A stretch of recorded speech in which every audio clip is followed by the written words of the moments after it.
Hello, thank you for tuning in for this month's regulatory recap from Mitratech. I'm Donna Cameron. I am one of Mitratech's senior regulatory compliance experts. And every month, we like to share with you some of the items that our Regulatory Operations Center processed over the previous month. These are all things that came to us through various federal regulatory agencies. They are associated with the financial services sector. And these are things that our team analyzed and delivered to our clients through our Reg Advisor solution. So we like to share with the industry some of the more impactful things that we worked on over the month. And so for the month of May, I want to start with the CFPB, the Consumer Financial Protection Agency. And I'm going to start with a proposal that they issued. They are proposing to amend Regulation Z so that it would include PACE financing as a type of credit. PACE financing, PACE stands for Property Assessed Clean Energy. And this is financing that a homeowner can obtain, usually to do some home improvements, and often they are energy-saving improvements, and they are repaid through a special tax assessment, and a lien is placed on the property, and it takes priority over any other liens, even those that were existing at the time of the PACE financing.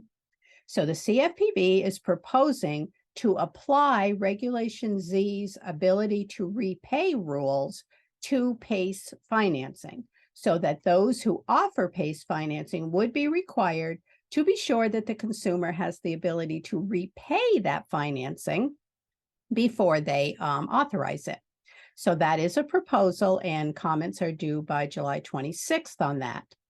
Also from the CFPB, we had an interim final rule, and this is another amendment to Reg Z. This time it has to do with LIBOR. Back in 2021, Reg Z was amended to include several different replacement indexes that could be used when you need to transition your products away from LIBOR. But at that time, they deferred judgment on whether to include a 12-month replacement index. They have now decided that there is a permissible 12-month index, and so that is also now in Reg Z. And if you still have some LIBOR contracts that are tied to the 12-month LIBOR index, then you now have in Reg Z a permissible replacement for those.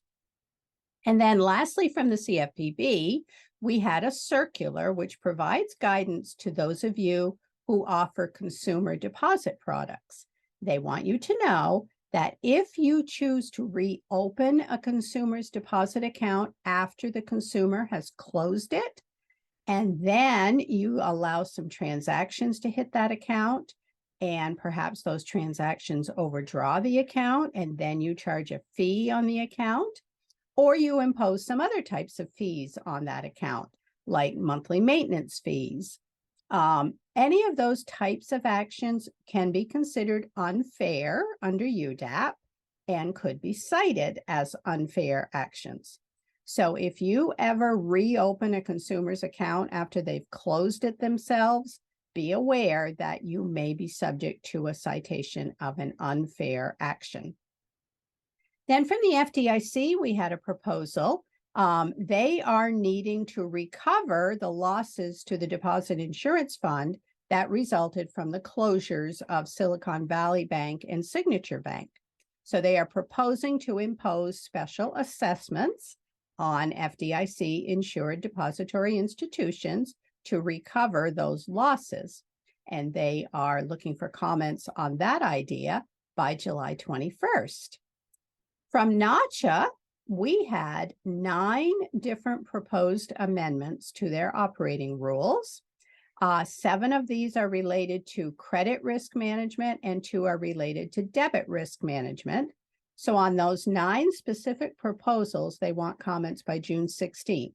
At the same time, they also requested information on 4 other topics, and they would like comments on those by June 30th. Then, as we do each year, the agencies issued their updated host state loan to deposit ratios. These are the ratios you need to look at to determine your compliance with rules that are related to acquiring or establishing interstate branches.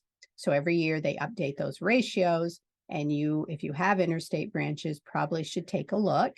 Just make sure you're still within compliance. From FinCEN, we had another alert on efforts to evade our export controls in connection with Russia's invasion of Ukraine. A while back, we had a FinCEN alert on this. This is updating and supplementing that alert. So you need to continue to be vigilant about potential Russian evasion attempts related to those export controls that are in place.